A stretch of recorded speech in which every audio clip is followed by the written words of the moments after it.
lo que tiene que ver no sé si ya puedo compartir. Bueno, esta articulación que hemos venido haciendo entre el urbanismo y la política criminal, que son dos disciplinas que se tienen que tocar mucho, ¿no? Se tienen que tocar mucho, y lamentablemente pocas veces los abogados y abogadas que coordinan la política criminal, que como ustedes saben no es solamente un juzgado, una fiscalía, sino que estamos hablando de policías, servicios penitenciarios, todo lo que tiene que ver con la política criminal. Todas las organizaciones requieren un conocimiento interdisciplinario, y muchas veces aquellas que tienen que ver con políticas públicas para desarrollar en las ciudades, que tienen que ver con un conocimiento de los conflictos, tiene que haber una nutrición permanente entre, digamos, quienes van a intervenir como base de la disciplina del urbanismo, intervenir, hacer diagnósticos sobre los grupos humanos que están sentados en las ciudades, y a su vez, para eso hay que conocer los conflictos de esos grupos humanos. Los conflictos que muchas veces tienen consecuencias penales, ¿no? Entonces, de ahí Alejandro siempre nos trae esta mirada también diferente, de un arquitecto, un urbanista diferente, que básicamente le sirve mucho a abogados y abogadas futuros, abogados y abogadas, digamos, que de alguna manera van a trabajar digamos, en las ciudades y en su conflictividad. Voy a ver si puedo compartir. ¿Estoy habilitado? No, todavía no. Bueno. Espera un minutín que ahí Leo Perfecto. te va a habilitar. Buenísimo. Bueno, y básicamente el título del encuentro de hoy, que tiene que ver con la securitización, va a requerir que yo un poquito más adelante haga algunas disquisiciones, porque es un término, la securitización, ¿no?, del espacio urbano, que la utilización que se hace de ese término muchas veces tiene distintas características de aquel que teóricamente fue creado en el ámbito de las relaciones internacionales. La securitización es un término que viene de las relaciones internacionales. Y básicamente es un término que después se va a aplicar, como vamos a ver un poquito más adelante, en todo lo que tiene que ver con la securitización en el espacio urbano, pero que es un término que nace en las relaciones internacionales, y su nacimiento de alguna forma tiene que ver con la aplicación de algunas medidas excepcionales, ¿no? Es una construcción del discurso que permite la aplicación de algunas medidas excepcionales, y que básicamente esas medidas excepcionales en general terminan violando los derechos de algunos grupos, ¿no? De personas. En general son los grupos más vulnerabilizados. Leandro, podés pasar las filminas, discúlpame. Ya Bueno, estás habilitado. perfecto. Perfecto. Vamos a ver. Vamos a ver. Perfecto. ¿Ahí se está viendo? Sí, perfecto.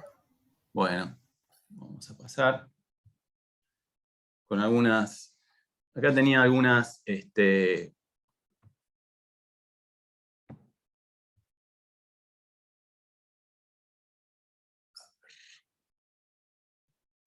algunos marcos de análisis que me parecen que son necesarios como para poder entender un poquito mejor este vínculo, ¿no?, entre el urbanismo y la política criminal.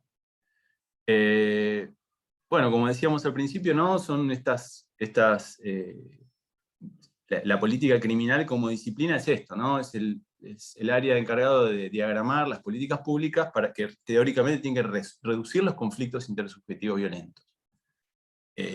Si esos conflictos intersubjetivos violentos, que son los que se producen en el ámbito de las ciudades, claramente nosotros tenemos que tener un conocimiento de cuál es la realidad de esos asentamientos urbanos, un conocimiento, como decimos siempre en la materia que damos en la facultad, anascópico, ¿no? Ese es un término que viene que usamos mucho, que es este conocimiento desde abajo, ¿no? Conocer la realidad desde abajo. Esto es tener un conocimiento de esa conflictividad, básicamente,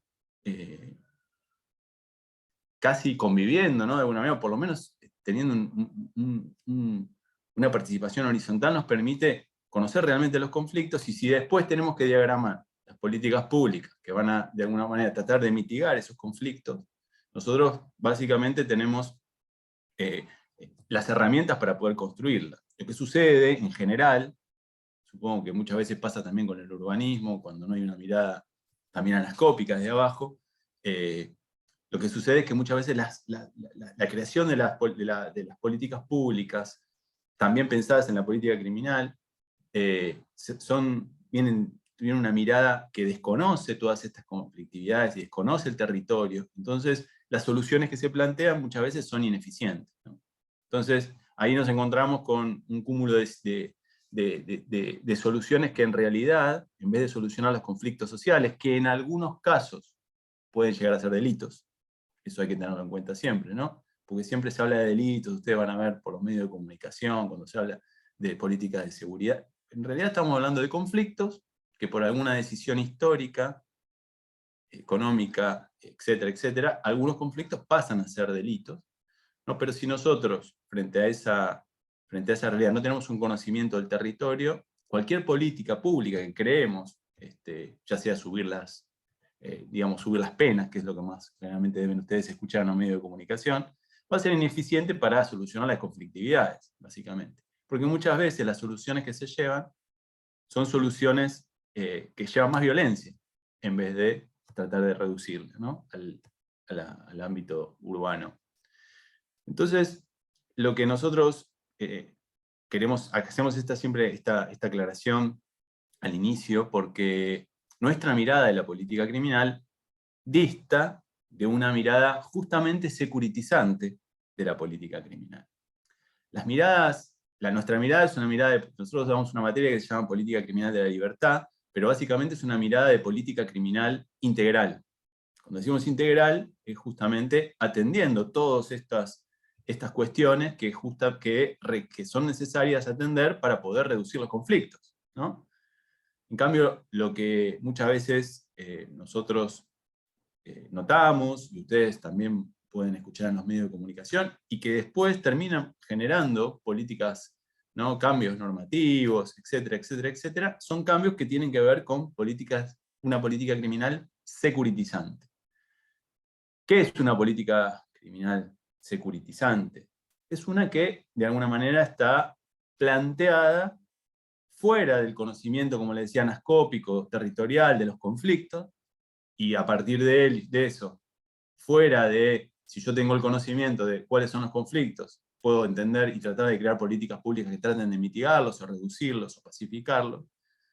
En realidad lo que se construye muchas veces la política criminal es a partir de la securitización, que esto es generar política criminal a partir del miedo, ¿no? Generando chivos expiatorios que, de alguna forma, cuando yo tengo problemáticas complejas, muchas veces es mucho más fácil generar miedos a determinados sectores y generar soluciones de política criminal que son ineficientes, pero que calman, ¿no? a la comunidad, a la sociedad. Esto es para un ejemplo claro. La baja en la edad de punibilidad penal. Ustedes deben haber escuchado muchas veces que eso es la clara solución para... Básicamente cuando... Entonces, esto pasó en todos los gobiernos, ¿no? El intento de una herramienta de política criminal, bajar la edad de punibilidad penal, como si eso fuera a reducir los conflictos urbanos solamente por dictar una ley. Entonces, cuando ustedes van a analizar esa situación, el último intento fuerte que hubo, que fue en el año 2017, que lo generó el gobierno anterior, inicialmente hizo algo bien, que fue generar mesas de trabajo con la gente que sabe, que está en territorio, juzgado de menores, la gente hasta de ONGs como UNICEF, los trabajadores sociales, todos los que están trabajando con los chicos y chicas en conflicto en las ciudades, en conflicto con la ley penal. Todas esas mesas de trabajo, la conclusión, más allá de que esto está en la norma, ¿no? Pero en la norma y en las convenciones internacionales, que la forma de intervenir es a partir de reducir la punitividad, especialmente cuando son niños, niñas y adolescentes, ¿no? Pero más allá de lo que dice la norma, la gente que está en contacto, todos determinaron con claridad que no era una solución. Bajar la edad de punibilidad penal, que básicamente es permitir que la punitividad se acerque y que haya posibilidades de encierros y posibilidades de, digamos, de llevar al proceso penal a chicos y chicas a una edad menor, ¿no? Entonces, como sucede en algunos otros países. Entonces, todas estas mesas explicaron que no era una solución viable, porque en realidad iba a llevar más violencia. Si nosotros encerramos antes a los jóvenes por delitos leves, o por algún otro tipo de conflictos, en realidad esas violencias que sufren en el encierro, cuando en un momento en el que los chicos y las chicas están solidificando su responsabilización, la capacidad de responsabilizarse, ¿no? Tenemos una culpabilidad que está en una situación maneable, en un momento muy justamente de cambio. Si en ese momento aplicamos violencia, o la violencia del encierro, la violencia de un proceso penal, en realidad vamos a complicar muchísimo más las situaciones, y todos dijeron que no. Eso, de alguna forma, no evitó que se intentara de todas maneras hacer una baja en la edad de punibilidad penal. ¿Y qué se utilizó? Y un discurso securitizante. Un discurso, de alguna manera, exaltando, generando miedos, generando falacias, como nosotros tenemos un trabajito hecho en ese sentido, las falacias, cómo fueron utilizadas las falacias a partir de los medios de comunicación, para generar un miedo específico, y después cuando uno iba, la Corte en ese momento, cuando estaba Zaffaroni en la Corte, generó una oficina para medirlo, para tener datos concretos, ¿no? ¿Cuántos homicidios realmente eran cometidos por adolescentes? Y los números fueron ínfimos, ¿no? Fueron ínfimos. Entonces, queda en este ejemplo que ustedes que les transmito, es como podemos ver que esos discursos, si ustedes, me imagino que deben haber escuchado como yo en los medios de comunicación, en todos lados, y hasta políticos, comunicadores, comunicadoras, todos hablando de que una solución de política criminal era la baja en la edad de punibilidad penal. Bueno, esa construcción securitizante de un miedo específico a un determinado sector de la población, que en general son sectores vulnerabilizados, que no se pueden defender, esa construcción discursiva es un discurso securitizante. ¿Y la solución cuál puede ser? Es fácil. Generar una ley es mucho más fácil que hacer un trabajo integral concreto sobre la conflictividad, sobre todos los problemas que pueden llevar. Esto más allá de que los homicidios, en general, la mayor cantidad de los homicidios que se cometen la gente se conoce, ¿no? O sea, los homicidios que se cometen en ocasión de robo, comparado con los otros tipos de homicidios, o sea, los números en general demuestran que lo que de alguna manera impactar fuertemente, y lo han demostrado en esa oficina específica, oficina que, dicho sea de paso, cuando se fue Zaffaroni de la Corte, se desarmó, ¿no? Entonces esa posibilidad de tener estos datos concretos desapareció. Pero bueno, dado este ejemplo de lo que puede ser en la política criminal interna, lo que es la securitización, voy a dar un ejemplo antes. O sea, a ver, si yo dije que venían de la política internacional, los discursos securitizantes, ¿cuál es el ejemplo clave donde se crea un chivo expiatorio a partir de falacias, de mentiras, para poder generar una medida específica que puede ser de alguna manera violatoria, en ese caso de la normativa internacional? Por ejemplo, la invasión de Estados Unidos a Irak, ¿no? A todos nos hicieron comer el verso de que Irak tenía armas de destrucción masiva, y con esa excusa se invadió un país, y ese ejemplo, digamos, del discurso securitizante, es, de alguna manera, con el tiempo, esos discursos pasaron a las políticas internas de los estados, ¿no? De los países. Entonces, eso es en realidad discursivamente lo que es securitización.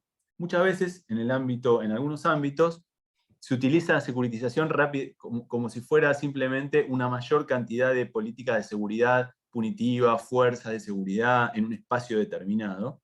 Y tiene un poco que ver, pero quería hacer esta aclaración previa como para, dado el título de la charla de hoy, ver que es algo más complejo, ¿no? Que el discurso securitizante, y de dónde viene el término realmente, digamos, en el campo de la política criminal, que proviene de las relaciones internacionales, y es un proceso que tiene como pasos, ¿no? Específicos. Yo ahora vamos a ir a cuestiones más concretas, pero la securitización implica que primero tiene que haber una definición de un objeto de referencia, una transformación de una conflictividad en un problema político, un alcance digamos, la utilización de los medios de comunicación es fundamental, transformación de un problema político en una cuestión de seguridad, transformación de cuestión de seguridad en una amenaza existencial. Y les voy a tener un ejemplo más cercano, para que empezamos a entender qué es esto de los discursos securitizantes, ¿no? Para después pasar, sí, a la securitización en las ciudades y cómo es utilizado. Por ejemplo, no sé si recuerdan los discursos securitizantes que se crearon con respecto a algunos grupos mapuches en nuestra Patagonia, ¿no? Que claramente parecía que estábamos hablando de un grupo terrorista, ¿no? Esa construcción discursiva es algo muy parecido a estos que les estaba mencionando, a estos casos de la construcción securitizante en el campo de, digamos, de la baja en la impunidad penal. Y tengo un ejemplo que, ya que está, voy a ir, si me permiten, vamos, por ejemplo. Esta nota periodística vincula a una agrupación, esto es en la época de, digamos, de poco después cuando fue el homicidio de Santiago Maldonado y Rafael Nahuel, y acá se vincula este diario, vincula a un grupo como una manifestación del terrorismo. Hay una construcción mediática. Eso es fundamental en el discurso securitizante. Muchas veces no solamente provienen de los gobiernos, los discursos securitizantes muchas veces provienen de los grupos de poder que no están en los gobiernos, ¿no? Eso hay que aclararlo, porque no es que siempre la instalación de un discurso securitizante proviene de un gobierno, sino que puede ser de un poder hasta mediático, que no esté en el gobierno en ese momento. Y les voy a mostrar un ejemplo más viejo. Por ejemplo, si ustedes ven acá, el MOCASE, si ustedes conocen la organización campesina que se generó, este mismo diario. Acá dice que la agrupación santiagueña del MOCASE estaba vinculada con Sendero Luminoso, que era un grupo, sí, terrorista de peruano, si ustedes lo conocen. Entonces, esta construcción, digamos, securitizante, así empieza, ¿no? Tenemos que generar miedo en la comunidad hacia un determinado sector. En este caso, el MOCASE se estaban organizando para evitar los desplazamientos, las victimizaciones masivas, ¿no? Desplazamientos de tierra que se estaban dando en Santiago del Estero. Y bueno, primero había que generar algo que es la securitización, porque ¿de qué nos va a servir qué nos va a permitir la securitización? Un discurso que genera miedo nos va a permitir la criminalización de determinados sectores. O sea, es un camino previo, como ustedes pueden ver. La securitización es un camino previo discursivo que se genera desde el poder, que puede ser poder real o poder gubernamental, contra determinados sectores, buscando, ¿no? Tener como el aval social, si quieren, comunitario, para después intervenir con alguna medida que va más allá puede ser alguna medida penal legal o paralegal, ¿no? Porque esto, básicamente, la securitización es lo que permite muchas veces algunas medidas que van más allá, ¿no? En ese sentido. Entonces, nada, para entender un poquito el término, me parecía interesante hacer un paneo, ¿no? Justamente de estas cuestiones. Después, esto en el marco de análisis, y para poder entender, ¿no? Y poder empezar a pensar ya de alguna manera en estas cuestiones vinculadas a aquellas personas que en los territorios empiezan a ser expulsadas o segregadas del espacio público, ¿no? Algunas personas que tienen determinados rasgos, determinadas características, ¿no? Entonces, en el marco de análisis vimos un poquito lo que es la securitización, pero no podemos primero dejar de mencionar que estamos en un momento de un nuevo capitalismo en el cual tenemos actividades del mercado legales que en el nuevo capitalismo se mezclan con algunas actividades ilegales. Entonces, tenemos que entender ese marco, ¿no? Para dar un ejemplo, o sea, tenemos seguramente en todas las actividades legales que se pueden dar, esto es, en el cambio, para que ustedes lo vean primero con un ejemplo macro, algunas grandes empresas que tienen algún tipo de asociación muchas veces con algunas actividades vinculadas a la venta de armas, tráfico de drogas, ¿no? Entonces, el nuevo capitalismo juega, ¿no? Con actividades legales que muchas veces tienen muchos flujos ilegales, ¿no? Que se mezclan. Por ejemplo, en una ciudad, algunas actividades que algunas grandes empresas pueden desarrollar en el campo inmobiliario pueden ser actividades legales mezcladas con algunas actividades ilegales, ¿no? Básicamente, Esto se da en algunas ciudades y nosotros tenemos que entender esto, ¿no? Que no todo todos los desarrollos vienen de un capitalismo que trabaja justamente con las normas, cumpliendo, ¿no?, con las normativas específicas. Y en ese sentido, más atrás, esto que dice políticas de seguridad y neoliberalismo, nosotros, estos encuentros tienen el marco de la elitización, ¿no?, de la ciudad neoliberal.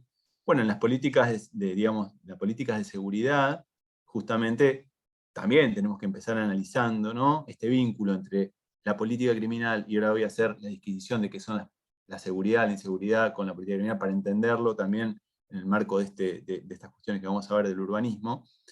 Nosotros tenemos que ver que estamos hablando no de política de seguridad o política criminal en el marco estamos hablando en momentos donde una ciudad neoliberal, como es el ejemplo que están trabajando ustedes, y que básicamente hay ciertas características que no podemos dejar de mencionar, ¿no?, para tener en cuenta, porque esas características se mezclan, ¿no?, del neoliberalismo, se mezclan, en nuestro caso, en nuestras funciones y en nuestro trabajo, con lo que tiene que ver con la política criminal, pero también se mezclan la ciudad neoliberal con las cuestiones vinculadas al urbanismo en ese sentido. Nosotros, para dar una descripción, a mí me gusta dar esta descripción del neoliberalismo de Luc Wacquant, que es quien escribió Las cárceles de la miseria, ¿no? Y para describir de qué estamos hablando, ¿no? Dice, las características del neoliberalismo son la desregulación económica, la retirada del Estado de sus comportamientos con el bienestar de la población, su retracción y recomposición, la emergencia de un aparato penal de responsabilidad individual, expansivo, intrusivo y proactivo, y el cuarto, el desarrollo de un modelo cultural de responsabilidad individual que predica que el cómo le vaya a cada uno en su vida depende únicamente del mismo y no del Estado. Entonces tenemos un Estado que se retira, ¿no? Las redes de contención, ¿no? Las redes de contención se empiezan a abrir y mucha gente empieza a caer de esas redes de contención. Y el vínculo con las políticas de seguridad es que esa gente, el Estado se retira de solucionar estas cuestiones, como explica Luc Wacquant, y esa gente que se cae del sistema, la manera de intervenir del Estado es con política criminal, con políticas de seguridad, ¿no? Entonces, no soluciona problemas como puede ser el de la vivienda digna, por ejemplo, tiene que ver con el trabajo que hacen ustedes, sino que el problema va a ser el encierro o la, justamente, expulsión, ¿no? Entonces, ahí justamente en la ciudad neoliberal, que ustedes seguramente vienen describiendo, tiene mucho que ver con las políticas de seguridad y política criminal que se desarrollan justamente en las ciudades o en los gobiernos neoliberales, ¿no? Yo quería, en ese sentido, un poquito más,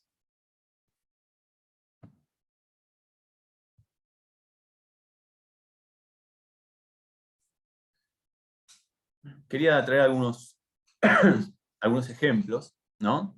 Que tienen que ver con qué pasa con esta gente que se cae de las redes de contención, según esta definición de lo que sucede con el neoliberalismo, el individualismo, el Estado se corre, un montón de situaciones y de situaciones, digamos, de insatisfacción de derechos, en realidad son atendidas con política criminal y una política criminal securitizante, no integral.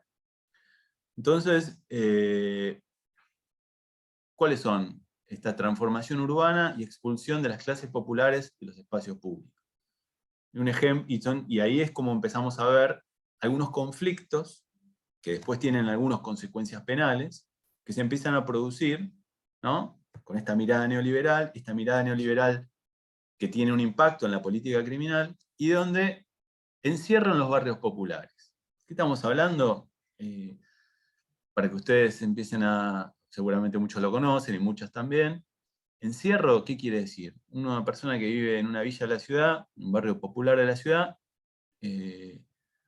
esto se redujo un poco en los últimos tiempos, pero básicamente nosotros trabajamos mucho con la gente de los hogares de Cristo, que es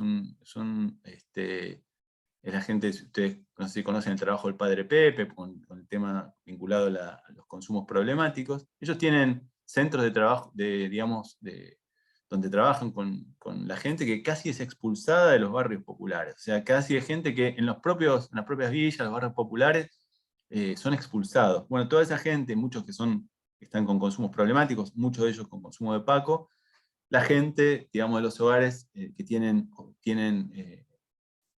espacios al lado de la Zabaleta, en casi todos los lugares de la ciudad, y también en el conurbano y en todo el país ahora, pero empezaron en la ciudad de Buenos Aires.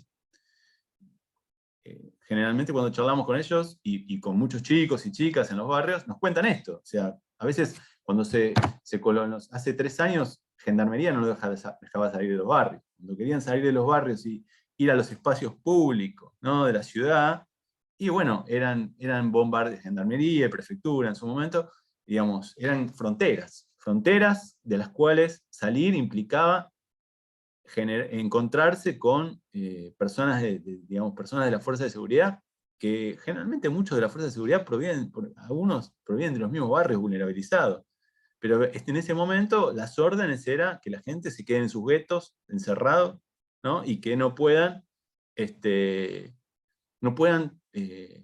ocupar los espacios que estaban, parece, delimitados para personas que tenían determinadas características físicas, ¿no? Estas cuestiones simbólicas, ¿no?, digamos, del espacio, pero esto es la realidad de muchos pibes y pibas, pero muchas veces también esta situación,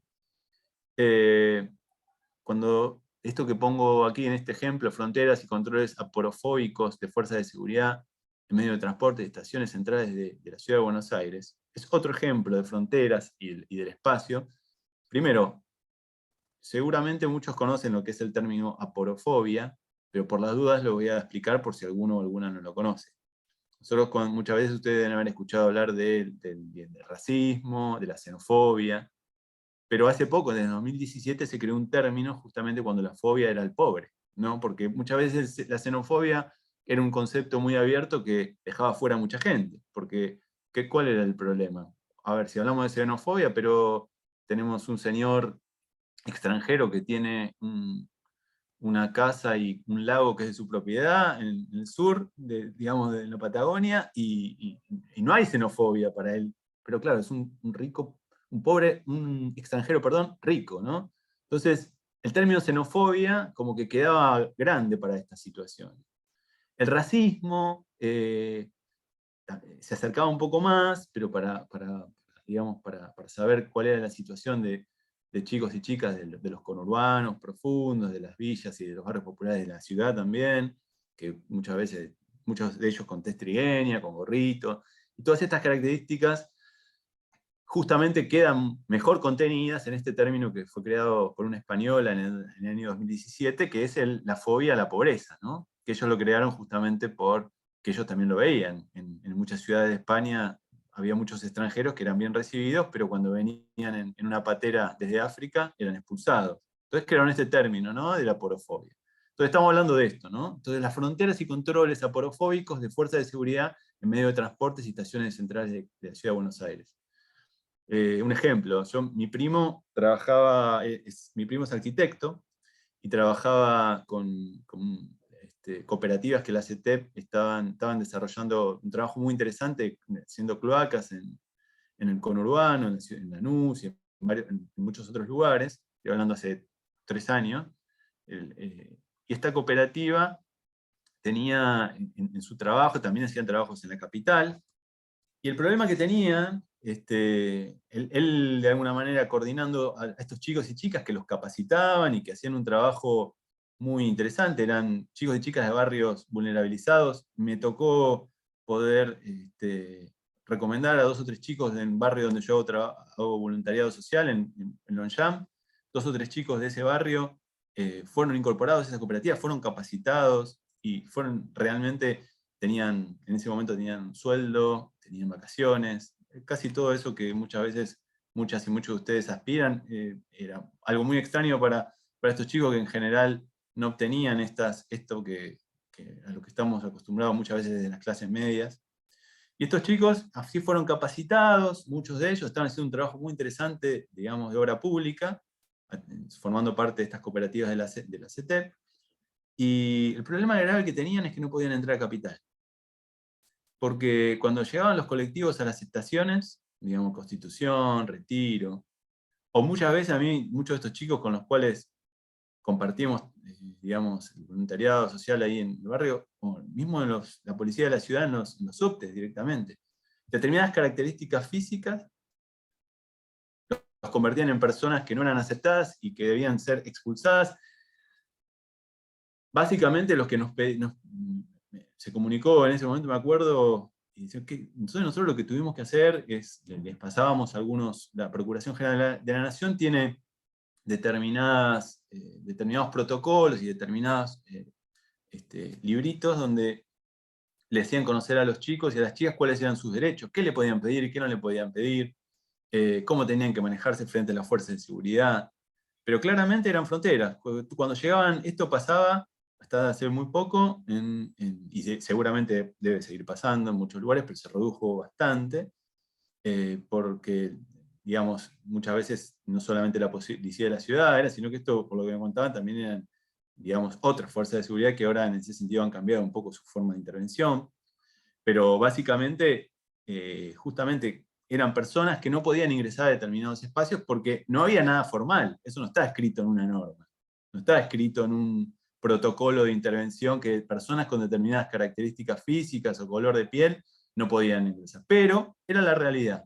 De hecho, y a partir digamos, de constantes pedidos en ese sentido, se empezaron a distribuir estas guías de qué pasa si me detienen, ¿no? Que de alguna manera que daban consejos a estos chicos y chicas frente a estos excesos, en cuanto que de alguna manera te paran una vez, te paran otra vez, te piden documentos, te hacen bajar, te revisan, te tratan mal, cuando sentado al lado tuyo tenés una persona de otras características físicas y no le pasa lo mismo.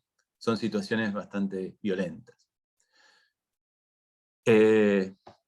Antes, cuando digo violentas, y ahí quiero hacer una nueva aclaración. Cuando digo violentas, ¿de qué es la violencia en la que hablamos nosotros cuando trabajamos en política criminal? ¿No? Cuando trabajamos, y ustedes creo que son términos que por ahí les puede servir, seguramente muchos lo conocen, muchas lo conocen, pero cuando nosotros hablamos de violencia, hablamos de una violencia que es un poco más amplia de aquella violencia que seguramente nos enseñan constantemente.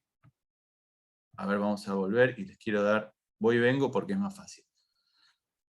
Quiero explicar estos conceptos para entender, ¿no? Cuando digo violencia, cuando un chico es detenido en un colectivo por sus características físicas, o por ejemplo, cuando hablo de lo que le sucede a muchos chicos y chicas que no podían salir de sus barrios por determinadas características físicas, ¿no? Porque también eran abordados por las fuerzas de seguridad, le hacían mucho más complicada su circulación, ¿no? Por el espacio público, ¿no? Con distintas limitaciones que las que tienen otras personas que pertenecen a otros sectores sociales. Hablo de esta triple violencia, ¿no? Cuando nosotros trabajamos la violencia con nuestra mirada de política criminal, hablamos de tres violencias, ¿no? Este es el triángulo de violencia de Johan Galtung. Aclaro que Johan Galtung empezó también trabajando en el ámbito internacional, tratando de justamente buscar en contra, ¿no? de estas violencias, buscar caminos de pacificación, muchas veces en conflictos entre estados, pero nosotros tomábamos su trabajo digamos, la violencia para también trabajar en el ámbito interno en la política criminal. Pero justamente estas violencias, y quiero aclarar, estoy hablando de la violencia directa que ustedes ven acá en la parte esto está al revés. Estoy viendo que este gráfico está al revés. Lo tomé, está al revés. La parte visible es justamente la violencia directa. La violencia directa es aquella que ustedes pueden ver de cualquier hecho que sale en los medios de comunicación como un hecho violento, o la violencia institucional, la que sufren estos chicos, por ejemplo, cuando son, digamos, reprimidos, ¿no? Pero después tenemos dos violencias más que tenemos que tener en cuenta, que generalmente que hay que evaluarlas, son conceptos un poco más complejos, pero quiero por lo menos mencionarlos para tener idea de qué estamos hablando. La violencia estructural tiene que ver con la violencia que implica la insatisfacción de necesidades básicas evitables. Esto es, no cualquier necesidad básica es violencia estructural. La insatisfacción en una necesidad básica que podía ser satisfecha, eso es violencia estructural. Y esa posibilidad de satisfacción tiene que ver justamente con algún obstáculo físico, o obstáculo físico puede ser un chico para ir a la escuela, para satisfacer su derecho a la educación, no tiene un puente. Eso es un obstáculo físico para poder satisfacer su derecho a la educación, por ejemplo. Y un obstáculo burocrático u organizativo es, por ejemplo, la distribución de recursos. Por ejemplo, yo creo que los problemas que tiene la educación pública en la ciudad de Buenos Aires, en las escuelas primarias, justamente es violencia estructural porque podrían ser satisfechos de otra manera. Digamos, ese es el derecho a la educación. Ahora, en Formosa, cuando es 1/3 de los recursos que puede recibir la educación pública comparado con la ciudad de Buenos Aires, digamos, hay que ver, en algunos casos hay violencia estructural y en otros casos seguramente no hay. Entonces tiene que ver con la posibilidad concreta de poder satisfacer esos derechos. Por ejemplo, para irnos afuera, insatisfacción del derecho a la salud. Hay en Estados Unidos, porque Estados Unidos es el país más rico del mundo y podría satisfacer el derecho a la salud de toda su población. De hecho, Obama lo intentó y tampoco pudo. Pero, en cambio, quizás en algún país africano, esa insatisfacción del derecho a la salud no es violencia estructural, porque no tienen los recursos para poder satisfacer. Entonces, un ejemplo, ¿no? Y después tenemos la violencia cultural, que es esta cuestión que tiene mucho que ver con la securitización. Esta violencia cultural es lo que se crea a través de las universidades, las religiones, a través digamos, de los medios de comunicación. Es la construcción violenta, justamente, cuando yo justifico la violencia estructural, por ejemplo. Justifico que, por ejemplo, que las escuelas de la ciudad, con todos los recursos que tienen, puedan tener algunos problemas, como tener el aula donde va mi nena a la escuela pública que no tiene electricidad y hay ratas, ¿no? Por ejemplo, ¿no? Entonces, esa cuestión, que no hay electricidad, no se puede enchufar, eso, digamos, si alguien lo justifica en una universidad, si alguien lo justifica en un medio de comunicación, eso es violencia cultural. O, más fácil, cuando alguien justifica la violencia, por ejemplo, contra las mujeres, la violencia contra determinados grupos, el racismo, todo eso es violencia cultural. Esa otra violencia que justifica la violencia cultural y justifica la violencia estructural, en general, ambas generan hechos de violencia directa, ¿no? Por ejemplo, una manifestación que es reprimida. Todo este triángulo de violencia, y que habla de una complejidad de la violencia, hace que, ya les digo, esto está mal, ¿no?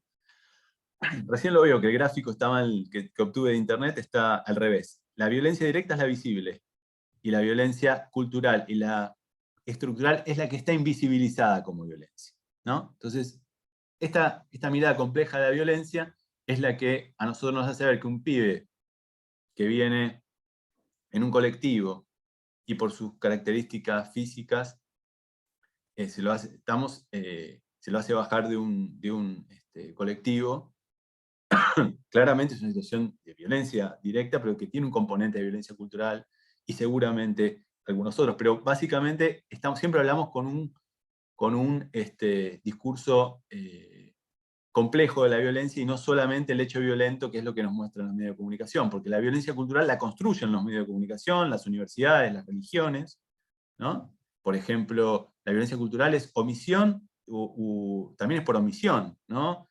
No decir que, por ejemplo, que digamos, antes de que salga la ley, digamos, que permite el aborto, decir que ocultar que muchas chicas vulnerabilizadas de barrios pobres se morían, ¿no? Que esa información, eso es violencia cultural, omitir esa información.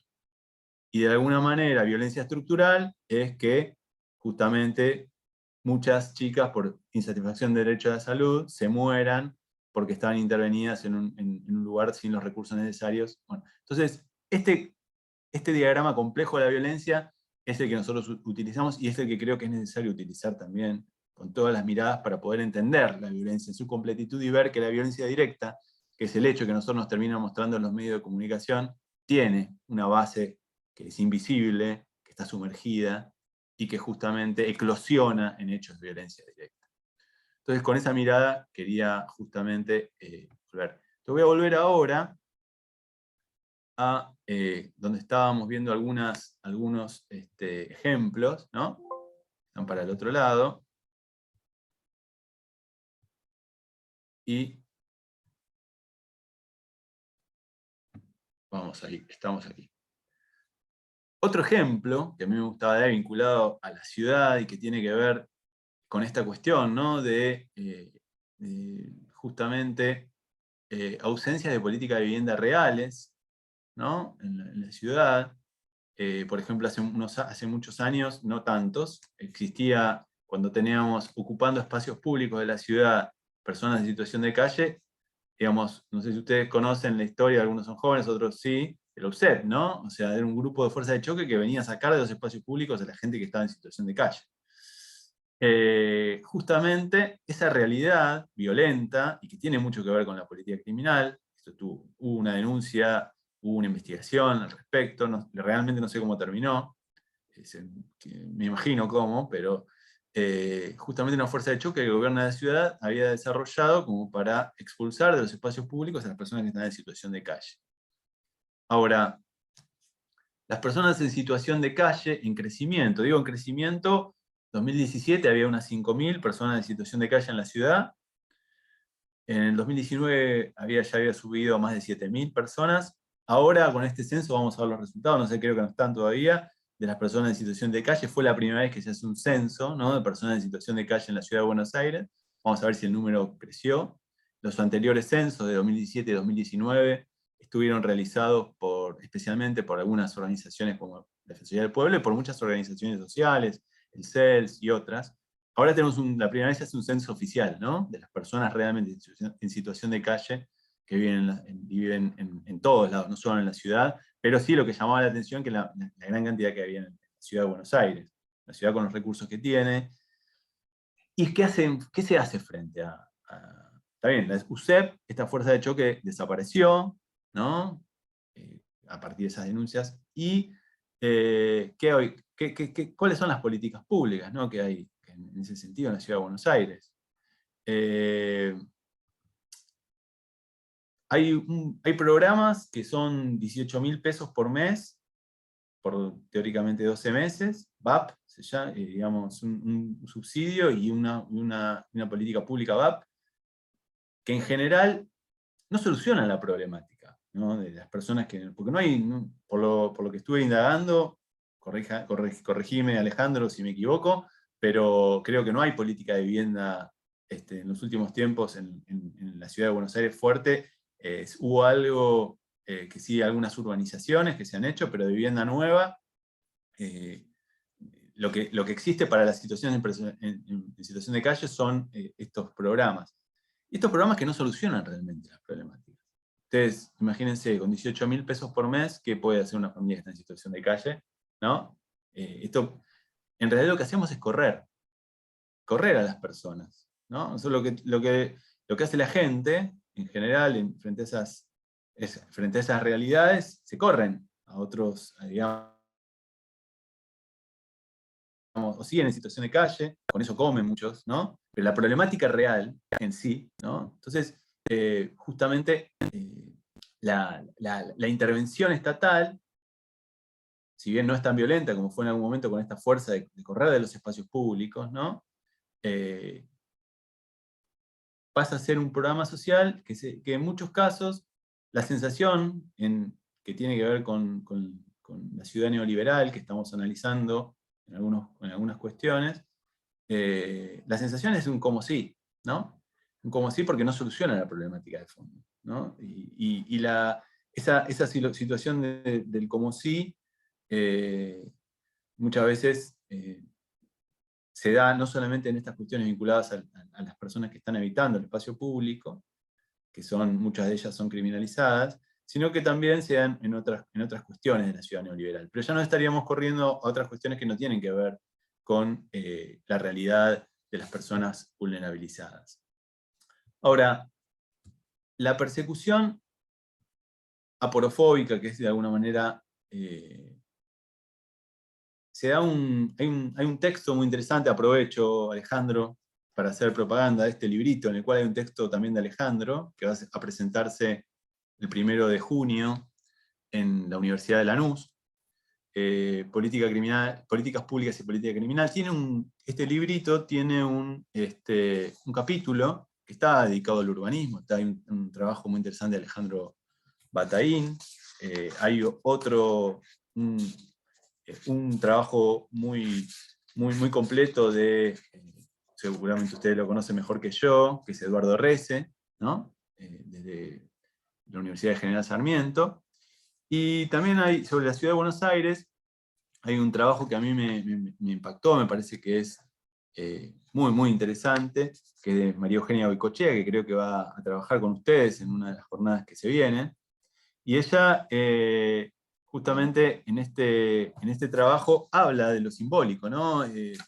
Utilizando la cuestión de la securitización en la Ciudad de Buenos Aires, y hace un análisis muy interesante de lo que pasaba con algunos sectores de la ciudad, Parque Patricios, ¿no? Y era muy interesante en su texto justamente hacer este tipo de análisis vinculados a la construcción simbólica, ¿no? Y la construcción simbólica de que, más allá de esas fronteras que hice recién, estas fronteras de las cuales yo hablaba, las fronteras de quienes vienen a la ciudad, del conurbano, que son de las que hablé yo al principio, estas fronteras también se dan dentro de la ciudad, ¿no? La frontera, que lo describe muy bien María Eugenia Goicoechea en su texto, que dicho sea de paso, este librito en su formato digital se lo voy a mandar después a Alejandro Bataín para que se los mande a todos y a todas después de la presentación, así lo pueden tener, y pueden no solo tener el trabajo de Alejandro, sino también el de María Eugenia que estoy mencionando, y el de Eduardo Rece, y también está el trabajo en el ámbito de urbanismo de Sergio Perdoni, que es de la Universidad de Lanús. Estos 4 trabajos me parece que son muy interesantes, pero ya estrictamente en el de María Eugenia, estas fronteras internas, este trabajo que hace en este sentido desde el punto de vista del urbanismo María Eugenia, pero justamente se nutre de esta cuestión de la securitización que estábamos mencionando y los miedos que se van generando a partir de determinados discursos, ¿no? Para atravesar determinadas calles, de atravesar determinados espacios, ¿no? De la ciudad, donde ya no con esta cuestión de la fuerza de seguridad que te hace bajar de un colectivo, sino básicamente con aquellos discursos securitizantes que te hacen tener miedo de determinados sectores.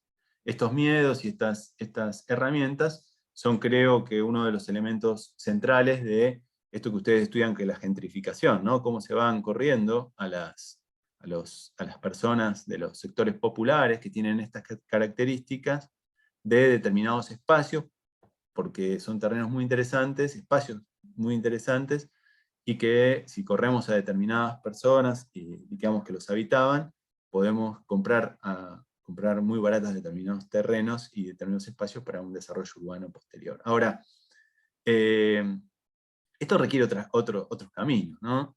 Y a mí siempre me gusta mucho traer este otro ejemplo, ¿no? Que tiene que ver con esta labor de la fuerza de seguridad, que tiene que ver con la labor de la fuerza de seguridad. El ejemplo no es exactamente la ciudad de Buenos Aires, pero es de Lanús, que, como bien explica María Eugenia Goicoechea en su texto, son como en Lanús y en algunas otras ciudades del conurbano, se replican, ¿no? Esta intervención securitizante, y para, digamos, a partir de la gentrificación que se da, por ejemplo, en lo que sería el centro de Lanús. Yo me crié en Lanús, y en los espacios donde yo transitaba, que eran barrios, ¿no? Hoy hay hay lugares de un desarrollo, digamos, culinario, de negocios, vinculados a la cocina, muy hermosos, ¿no? Un desarrollo muy interesante seguramente para las empresas que tienen estos negocios, pero obviamente hay sectores que de esos lugares son expulsados, ¿no? Sectores populares que son expulsados. Pero miren qué interesante de qué manera son expulsados. En lo que era mi barrio, que ahora ya no es mi barrio, es otra cosa, ¿no? Me llamó mucho la atención ver cómo chicos y chicos, esencialmente, con estas características físicas, ¿no? Y esta mirada porofóbica de las fuerzas de seguridad en esta ciudad, chicos que estaban trabajando en determinados edificios, porque aparte del crecimiento urbano que tiene que ver con los negocios y los restaurantes, en una zona de Lanús que se llama Lanucita, hay un crecimiento, digamos, de edificios, ¿no? En altura, y ahí eso requiere muchos obreros, ¿no? Trabajando en esos edificios. Esos obreros, cuando terminaban de hacer trabajo en los edificios que estaban construyendo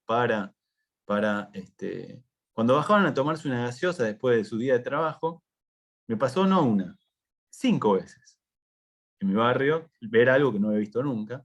La policía interviniendo, no solamente la fuerza policial, sino con un coche. En Lanús hay unos cochecitos negros, que son de la municipalidad, que va un policía también y con empleados municipales,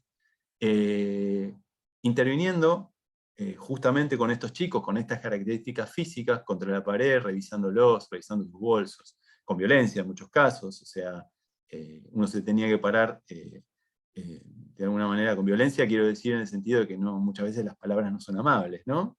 Justamente, ¿no? Y estas situaciones en las cuales los propios trabajadores que las mismas empresas traen para hacer sus edificios, ¿no? Son después securitizados, utilizando los términos, a partir de la intervención policial, porque vos venís a trabajar arriba en el edificio, pero no te tomes una gaseosa abajo, mientras estás descansando después de tu jornada laboral, ¿no? Entonces, estos procesos de expulsión, o sea, no te quedes después de las 6 de la tarde que terminaste tu jornada laboral en la obra, no te quedes tomando una gaseosa, porque este espacio no es para vos. Este espacio es para la persona para la cual estás construyendo ese departamento, pero no te podés quedar.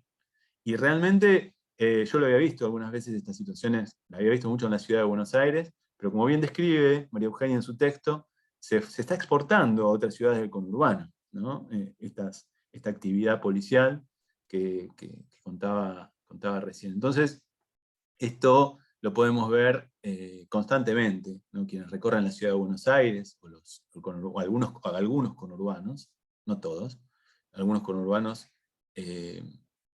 podemos ver estas intervenciones donde el espacio público es obviamente reservado para determinadas personas, y otras tienen que, para evitarse problemas, ¿no? Tienen que quedarse en sus espacios, digamos, delimitados fuertemente por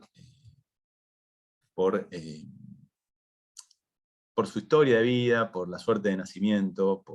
Hoy tenemos, como ustedes saben, yendo a los años que siempre nos cuenta Alejandro respecto del gran, digamos, expansión de los barrios populares, que son llamados villas, ya tenemos 4 generaciones de personas, por lo menos muchas veces, que de alguna manera les ha tocado nacer en determinados lugares donde básicamente dependen en muchos casos de la intervención estatal o de la intervención de las organizaciones sociales, ¿no? Que muchas veces nosotros en nuestro trabajo vemos eso, que el Estado llega hasta determinados lugares cuando tiene intención de llegar. Hay veces que se retrae, como vimos en la ciudad, digamos, con el neoliberalismo, pero cuando tiene intención de llegar, también no llega a todos lados el Estado. Y ahí es donde las organizaciones sociales hacen un trabajo muy importante, ¿no? Articulando con el Estado para llegar más y mejor, ¿no? Y justamente estas personas que muchas veces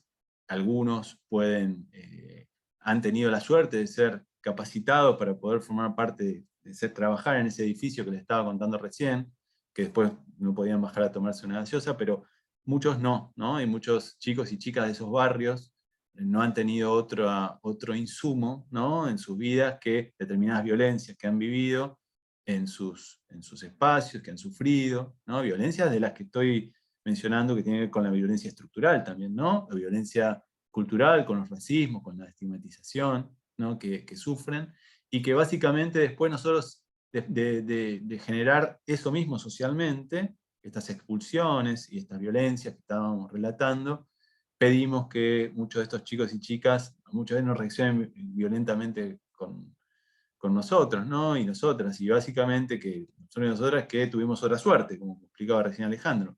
Entonces, es un trabajo, creo que es fundamental, porque la ciudad neoliberal que ustedes están trabajando tiene todas estas cuestiones irregulares y que podemos decir injustas, ¿no? Y ahí me meto con la injusticia espacial, un término que siempre utiliza Alejandro que también me gusta mucho. Y esta injusticia espacial, ¿no?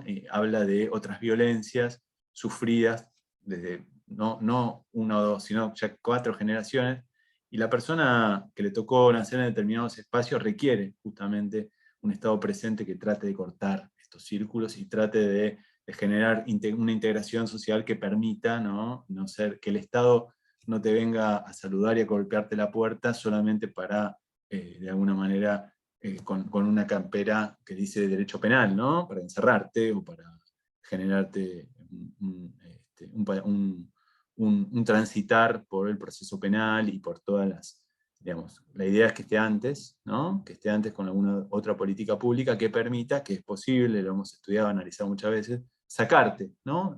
Se analicen determinados factores criminógenos que vos te pudieran llevar para tener tu primer conflicto, y analice tus fortalezas y se pueda intervenir a partir de ellas. Pero bueno, creo, Ale, que me parece que podemos, si quieren agregar alguna pregunta, quise hacer una descripción un poco,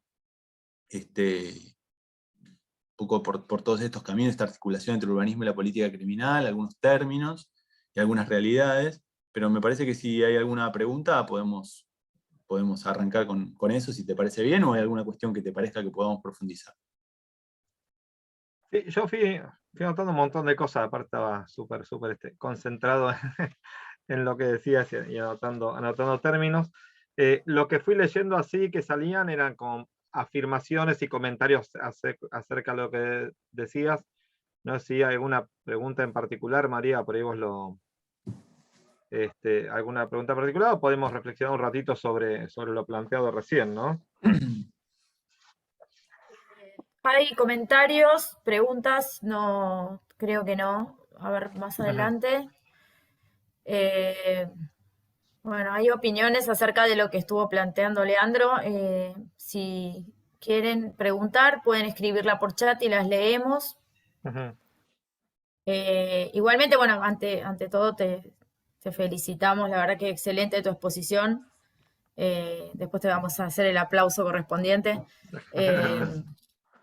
No, un tema muy importante en la ciudad de Buenos Aires, esto de la elitización de la ciudad neoliberal y la violencia, y cómo poder empezar a articular lo que tiene que ver con el urbanismo, el desarrollo urbano en la ciudad de Buenos Aires y el nivel de pobreza y de precarización de determinados sectores, como vos bien lo decís un poco, la construcción social del delito y las consecuencias que tiene eso en una mirada y en una perspectiva de una política neoliberal desde hace 14 años en la ciudad de Buenos Aires. A ver, acá empezamos. Con respecto a la instalación de cámaras en la ciudad y la pérdida de privacidad, ahí va, Me gustaría hacer un comentario. Yo diría, si te parece, hacer más que un comentario, una pregunta para poder darle la palabra a Leandro y aprovechar ya que lo tenemos exponiendo esta temática. Por ahí podemos charlar, lo de las cámaras es interesante también. Porque... Sí, un día me ha comentado Leandro al respecto, así que yo una cuestión, perdón, ya que tengo cierto privilegio para hablar. No digo, cuando hablan de xenofobia, aporofobia y racismo. Bueno, pide un comentario de Leandro acerca perdón. Digo, es una combinación de las tres cuestiones, ¿no? Clásicamente, pero tal vez una persona nórdica que sea pobre no asusta como una persona con rasgos latinoamericanos clase media. Digo, en realidad es como que si uno va a no sé, a un banco, cuántos empleados jerarquizados del banco tienen aspecto a gente con raíces latinoamericanas. Digo, en realidad atraviesa todo. ¿Cuántos profesores universitarios hay que no sean caucásicos, digamos? Hay una cuestión de racismo que está muy oculta, digamos. Argentina fue muy generoso, tal vez muy generoso, yo no soy tan así, pero recibiendo a las inmigraciones europeas, ¿no? Pero me parece que hacia adentro, si uno ve las dos grandes masacres que tiene, una de las dos grandes masacres que tiene el siglo XX, tiene que ver con pueblos originarios, digo, y realizadas en momentos de partidos democráticos, nacionales y populares. digamos, y trasuntan la historia sin que sean recordados, ¿no? Algunos den a palpí un poquito más, pero digo, y se olvida todo esto, ¿no? Y sí recordamos la terrible Semana Trágica, sí recordamos los muertos de la Patagonia, ¿no? Y cuando es con los pueblos originarios, entonces hay como, yo justo lo tengo a Franz Fanon atrás, ¿no? Es como que cuando se blanquean, digamos, se habla de pieles negras, máscaras blancas, ¿no? Cuando se blanquea, digo, como Obama, ¿no? Como Obama el negro no tiene nada, tiene un blanqueamiento, se transforma en los códigos del blanco. Yo digo, cuando el gaucho pasa de gaucho a peón es aceptado. Cuando era gaucho no era aceptado, ¿no? Entonces siempre necesitamos civilizarlos, ¿no? Digo, cuando entonces parece que cruzamos las tres cuestiones, ¿no? Se nos mezclan a nosotros. Digo, en Europa casi el problema es económico, digamos, en reglas generales, excepto por la inmigración. El nuestro tiene raíces muy, muy profundas. Digo, el racismo es muy profundo porque digo, vivimos desde la colonización de América, vivimos en esquemas racistas, ¿no? Que estructuran nuestra sociedad. Entonces, es difícil no sacarse ese sello, y caemos, lo que es peor para mí, no en términos personales, sino en instituciones. Que si yo agarro tal vez a un policía y le hago un test y le pregunto y averiguo, por ahí el tipo no es racista. Ahora la institución, esa persona colocada en la institución, empieza a ser racista, ¿no? Pero tenemos instituciones racistas, que me parece lo terrible, ¿no? Porque si fueran cuestiones individuales, la podemos pilotear, pero cuando tenemos instituciones tan arraigadas con todo esto, es más complicado el tema, ¿no? Sí, sí, a Perdón. mí me pasó a escuchar en el Poder Judicial, me pasó a escuchar a una persona, juez, decirle a otro que quería aspirar a un cargo determinado, que era la esperanza, vos sos la esperanza blanca de un lugar de conurbano donde yo trabajaba. O sea, sí, de frente. O sea, esa cuestión en las instituciones y en el Poder Judicial también. O sea, no vamos a hablar solo de digamos, algunas fuerzas de seguridad, sino que en el Poder Judicial se da claramente, hasta quizá con más fuerza en ese sentido. Me ha tocado verlo. No todo el mundo, obviamente, hay todo, pero es una institución donde hay sensaciones en ese sentido bastante marcadas, ¿no? Había un comentario, Alejandro, y estoy de acuerdo con lo que dijiste vos, yo también coincido que no es solamente aporofobia, hay un componente de racismo y de xenofobia mezclado y que tiene unas características particulares, que creo que, Alejandro, podemos armar un término propio, porque este término de esta española de la aporofobia, es verdad lo que decís, hay que armar un término que pueda incorporar y pensar, ¿no? Incorporar, porque los términos, uno decía, bueno, ¿qué sentido tiene incorporar un término como fue aporofobia? Pero fue muy importante porque visibilizó este término novedoso del año 2017, se incorpora, digamos, como un término. Fue el término que la Real Academia Española eligió en el 2017 como el término, digamos, que nuevo, que más, digamos, la atención había llamado, y esto permitió visibilizar esa realidad. Porque está bien, en España fue muy importante para visibilizar una realidad, ¿no? Que no era todo a nosotros, básicamente, tenemos problemas con la FIFA porque en nuestras canchas se canta el que nos salta es un inglés. Y nos están acusando a nosotros de xenófobos, hoy por hoy. Y es así. Entonces, claro, hay un montón de otras cuestiones que están dando vueltas, que claramente son diferentes, que mixturan, como bien decís, algunos términos. Y volviendo a lo que había una compañera que estaba interesada con la cuestión de las cámaras, realmente las cámaras de seguridad, supongo que está hablando vinculado a las cámaras de seguridad en las ciudades, ¿no? Y en la cuestión en lo urbano. Ahí hay distintas miradas, o sea, claro está que ha habido investigaciones que determinaron, por un lado, hay una doble mirada en ese sentido, hay investigaciones que han determinado que, digamos, no reducían, sino que corrían el delito, ¿no? O sea, donde está la cámara, quizás hay menos posibilidades, pero el hecho se produce en otro lado, ¿no? Entonces uno va trabajando en ese sentido, corriendo, ¿no? Puede ir corriendo determinadas situaciones. Pero lo que sí efectivamente trabaja las cámaras es con la sensación, la sensación de inseguridad. Porque esto es algo de lo que mucho se ha hablado. Primero, partamos de algo que hay que aclarar. ¿Qué es la seguridad? Eso no está, las políticas de seguridad no están definidas como tal. Las políticas de seguridad se definen como aquello por la negativa. ¿Qué es la política de seguridad? Es lo que tiene que ver que ataca la inseguridad, ¿no? O sea, no hay una definición clara, porque estamos hablando de qué seguridad. ¿Seguridad de quién? ¿De cuántos? ¿De quiénes? ¿No? Entonces, nosotros por eso hablamos siempre de política criminal, pero básicamente todo el mundo, la sensación de inseguridad, es un término que está muy trabajado por Kessler, y que es muy interesante, y que es algo que para mí hay que trabajarlo también, o sea, porque si la política criminal también tiene que trabajar sobre determinadas sensaciones, que no se crean, quizás vos te toca trabajar sobre algo que tiene una creación mediática en muchos casos, a partir de las políticas, digamos, las políticas securitizantes que generan miedo, pero las sensaciones están, y tu trabajo como Estado también es trabajar sobre esas sensaciones y esos miedos. Entonces no está mal que se desarrollen políticas, como puede ser, si en realidad, ahora, la efectividad concreta de reducir el delito, la Cámara, no creo que, pero sí puede generar determinadas sensaciones, trabajar sobre determinadas sensaciones. De hecho está probado que en muchos lugares ha habido cámaras, no acá, ¿no? Hay estudios, investigaciones que se han hecho en algunos países con cámaras que en realidad son cámaras que no graban nada, ¿no? Pero la sola colocación de la cámara en determinados lugares genera determinadas, por un lado, sensaciones y por el otro lado, corrimientos, ¿no? De todas maneras, es cierto que mucha gente también se produce en los hechos, pero, digamos, digamos, y creo que la pregunta iba también más vinculada sobre los derechos, ¿no? Sobre los derechos que se ven vulnerados a partir del funcionamiento de una cámara y el derecho de intimidad, ¿no? También en esas cuestiones también hay muchas discusiones, ¿no? Al respecto, muchas discusiones porque básicamente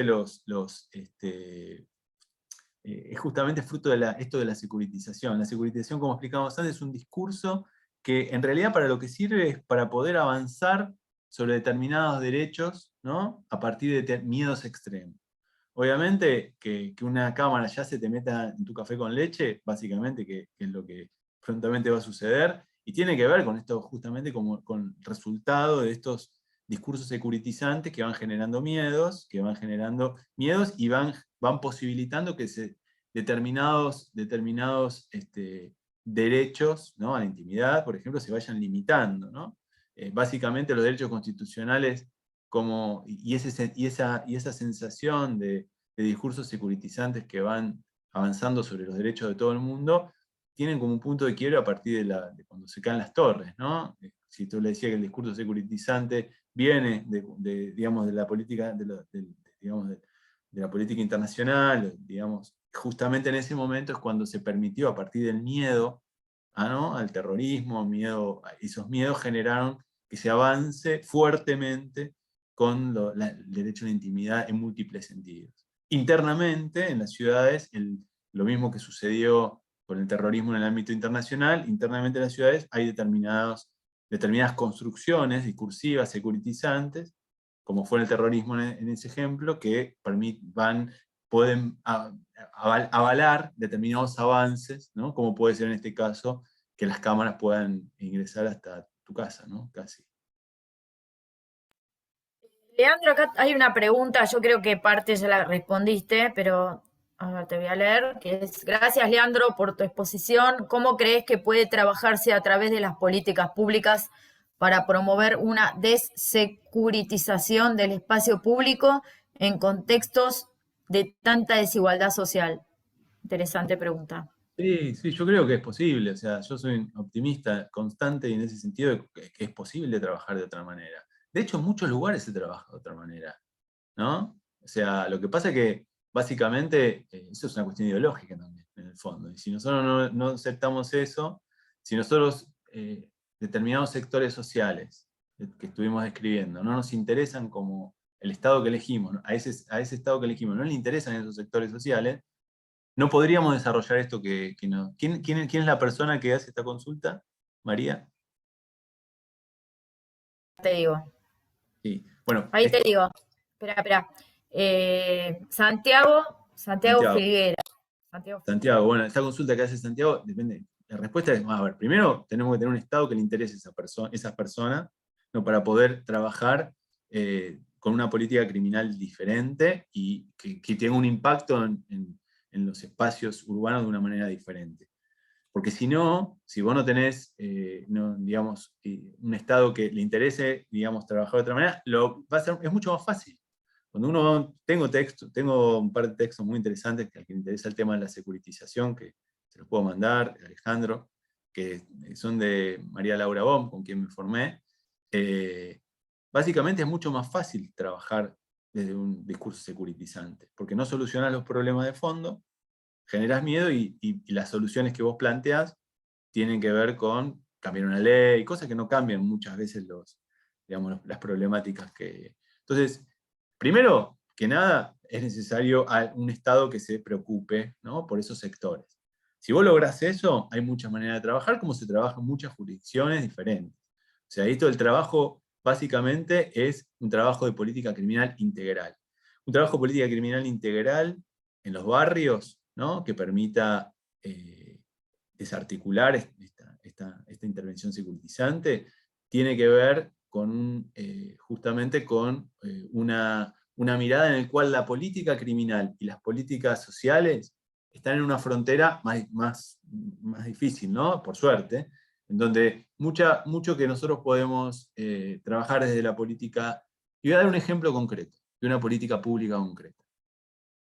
¿Cómo sería? El programa Envión, que muchos de ustedes deben conocer, es un programa que generaba que muchos chicos y chicas de determinados barrios, que genera todavía, en algunos lados se trabaja mejor que en otros, que en determinados barrios tengan la intervención estatal, que es un programa que nace en Avellaneda y que después se distribuye en toda la provincia de Buenos Aires hace muchos años.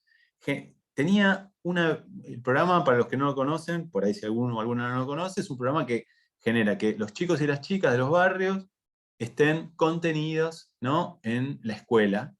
Por un lado, hay operadores que hacen que los pibes vayan a la escuela y que no sean expulsados por la escuela, pero en contraturno estos pibes tienen que estar integrados, pibas tienen que estar integrados con determinadas actividades que se dan en estos centros, por ejemplo, taller de música, taller de cocina, oficio, ¿no? Entonces vos tenés chicos contenidos. Ahora, además de ese programa donde vos tenías contención social en los barrios, había un programa específico del Envión que era Envión Volver. El Envión Volver es un programa específico que es para chicos que ya tenían un conflicto con la ley penal.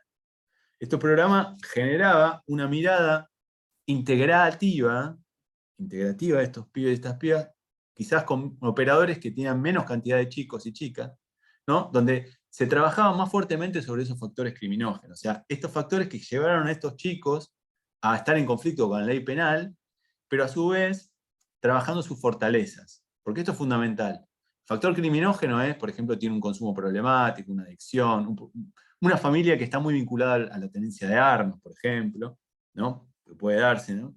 Pero a su vez, si no trabajas las fortalezas, los chicos y las chicas no encuentran básicamente su estrella, utilizando, ¿no?, eso que los hace que sean, que le da valor a su propia vida, ¿no?, y esa búsqueda interesante, ¿no?, de, por un lado, trabajar el factor criminógeno que lo llevó a estar en conflicto con la ley penal, pero por el otro lado, hacer un acompañamiento que busquen sus fortalezas para que encuentren. Muchos chicos y chicas en muchos barrios no saben, como ustedes que están estudiando en la universidad, no tuvieron la posibilidad nunca ni de terminar el secundario, ni de saber para qué están viviendo, ¿no?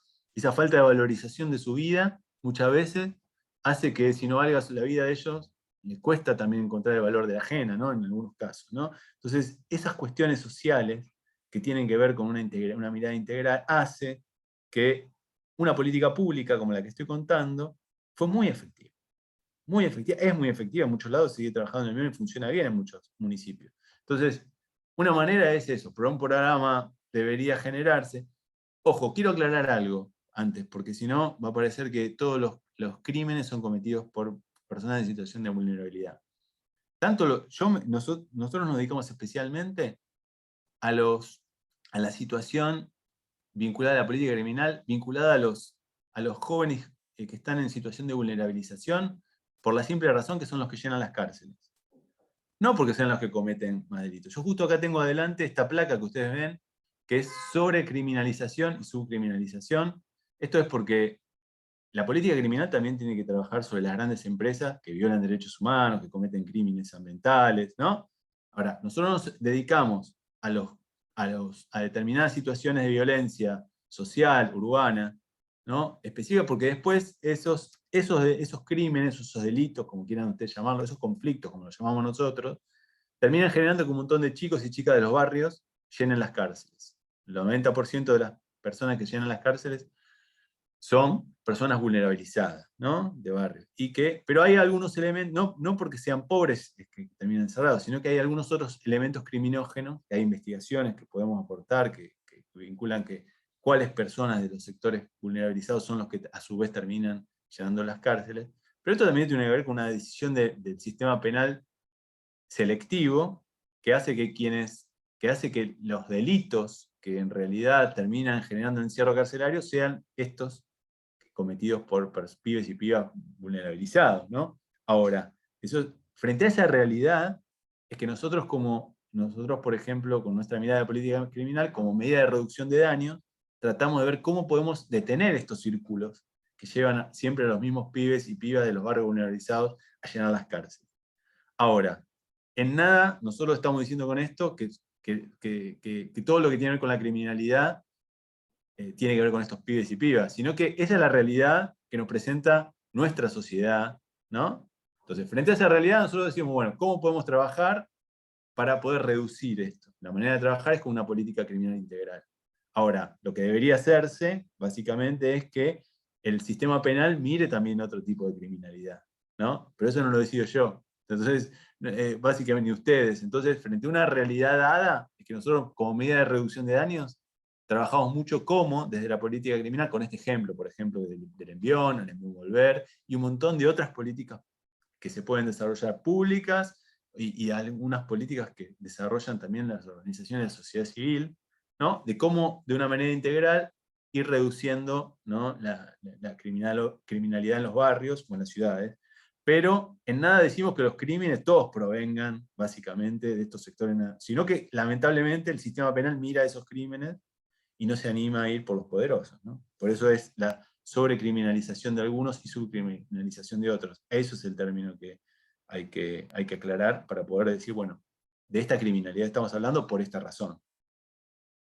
Sí, hay un debate, no debate interesante, el debate fue malísimo, pero me parece que cuando fue el caso de unos chicos que abusaron de una chica que salió filmado en Palermo y demás, que no me acuerdo si fue Gómez Alcorta, que dijo, no son monstruos, son personas criadas por nuestra sociedad, y toda la derecha salió a castigarla como diciendo que ella le sacaba la culpa al individuo. Me parece que por ahí está la matriz, ¿no? Si nosotros nos hacemos cargo como sociedad de la gente, que en algunos casos es empujada hacia el delito, muchas veces, o que por falta de alternativas elige delinquir.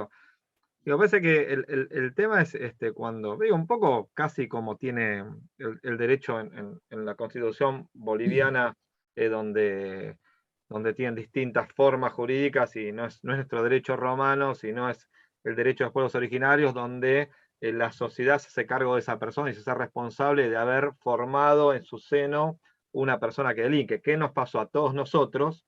Que uno de los nuestros termina delinquiendo, ¿no?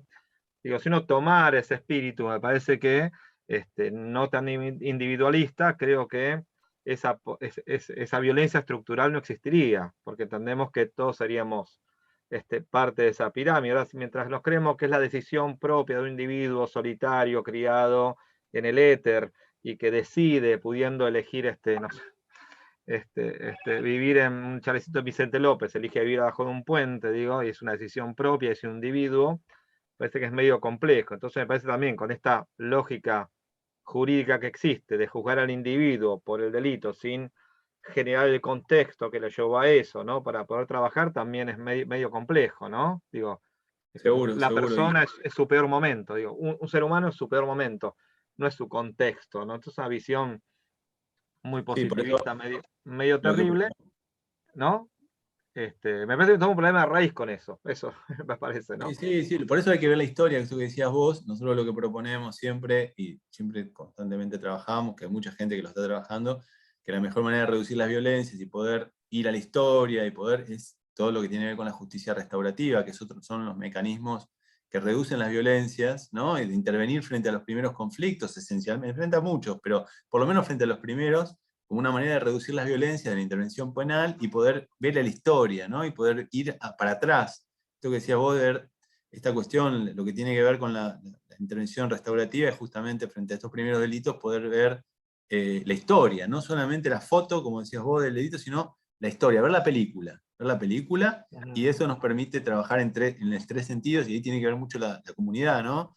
Esto el ofensor, la víctima y la comunidad formando parte de esa tríada esencial de la justicia restaurativa, porque aparte de esa manera, el desprestigio que tiene muchas veces, digamos, la manera de resolver conflictos del Poder Judicial, la justicia restaurativa lo que te permite es que los conflictos se van resolviendo, mal, bien, pero se van resolviendo. La gente ve que se van resolviendo, ¿no?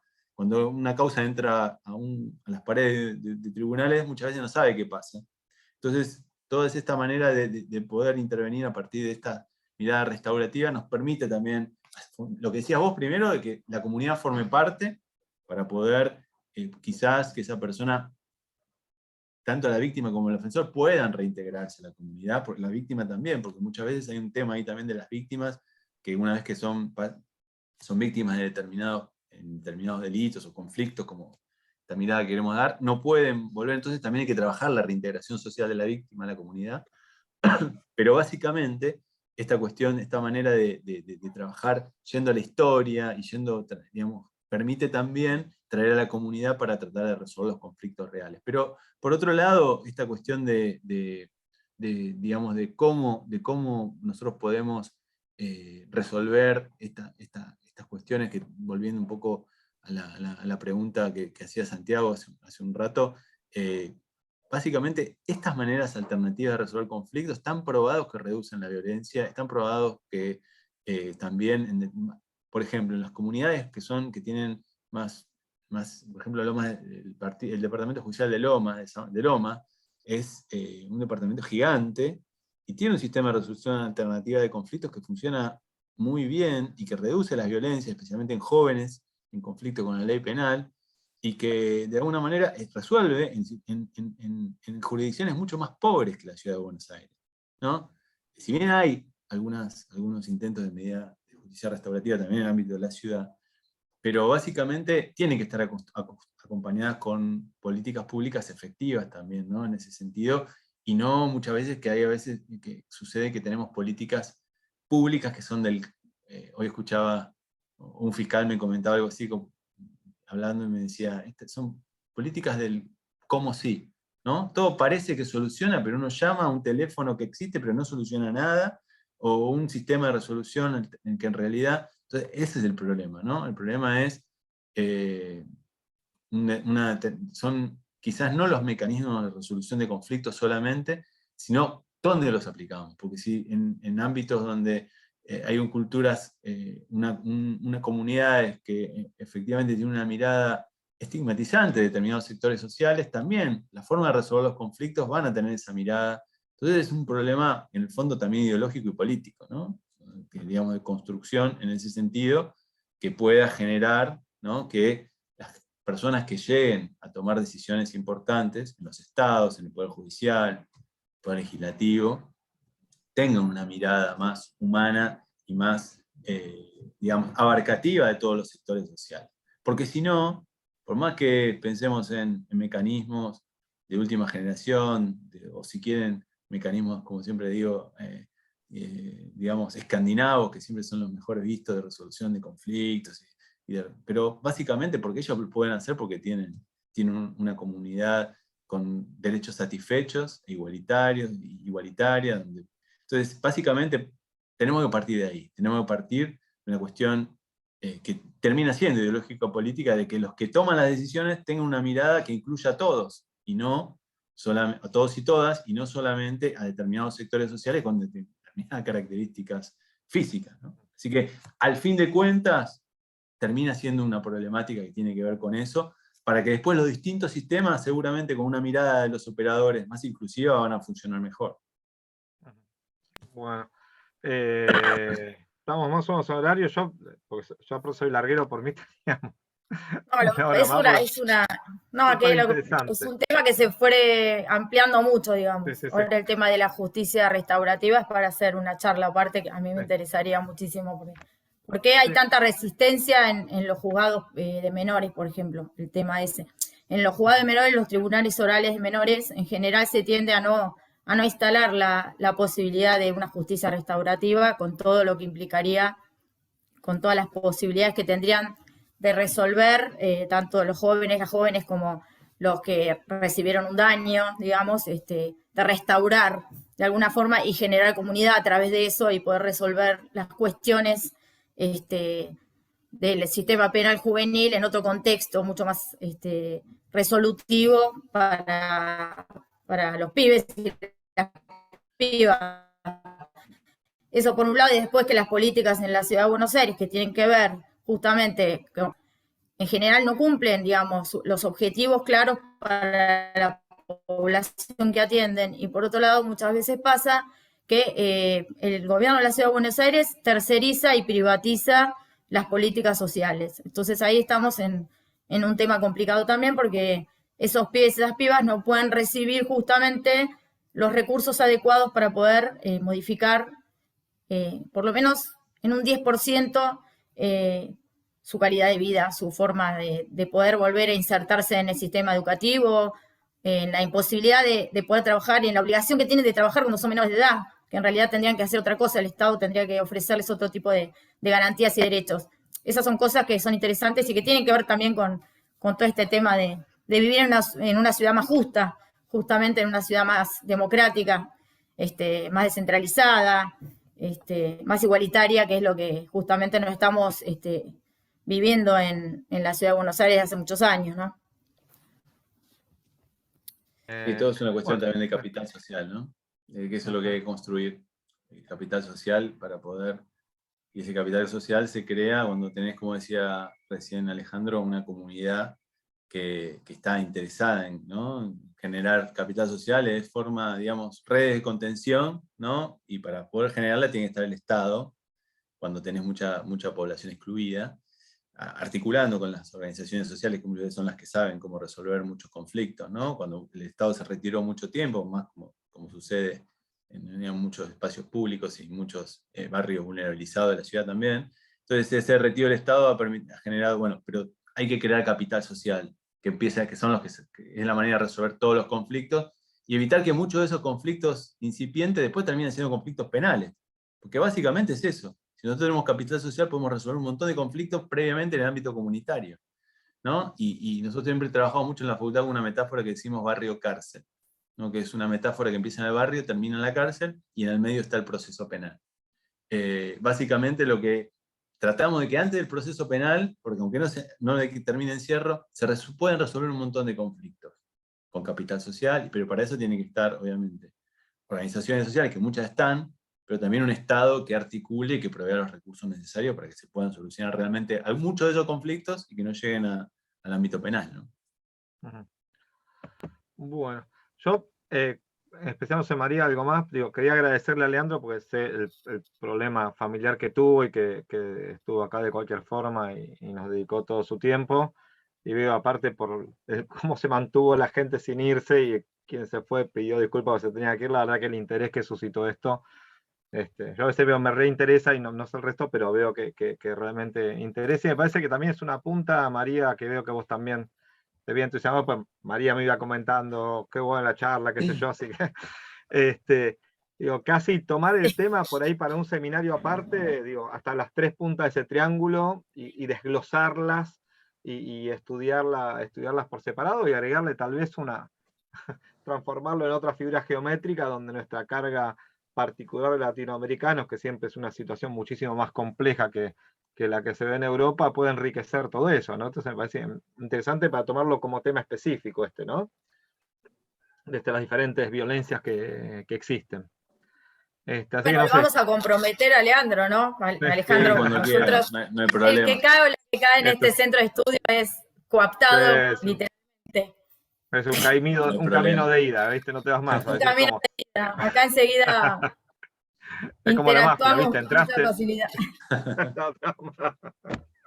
Bueno, hacemos el aplauso virtual, aunque los que están en negro se Y van Muchas vamos gracias. a desmutearnos. Gracias Ah, a ok. La ustedes. verdad, un gusto, un placer, muy claro, muy Igualmente. interesante. La verdad, un gusto, un lujo tenerte y gracias Alejandro, como siempre, por coordinar este seminario, por tener este lujo de invitados e invitadas que, bueno, nos hace pensar que la ciudad se puede ganar, que eso es una construcción también política, cultural que nos debemos, ¿no? Así que con estas charlas, la verdad que nos estamos enriqueciendo mucho. Yo veía en el chat la cantidad de información que se da y el interés que hay por estas temáticas, por profundizarlas. Se pasa información de libros, de distintos artículos, así que bueno, todo eso va a ser tomado para que en la próxima, en el próximo módulo, el jueves que viene, que va a estar Jaime Sorín, otro capo y amigo de la casa, vamos a pasar toda la información esta y Leandro, realmente te vamos a llamar y te vamos a seguir molestando para que seas parte de un seminario, un encuentro de nuestro centro de estudio. Así que bueno, nada más, solamente gracias a todos, a todas que estuvieron participando, que no decaiga el número de concurrencia. El jueves que viene tenemos otro invitado de lujo. Bueno, un aplauso y buenas noches Gracias. a todos. Muchísimas gracias.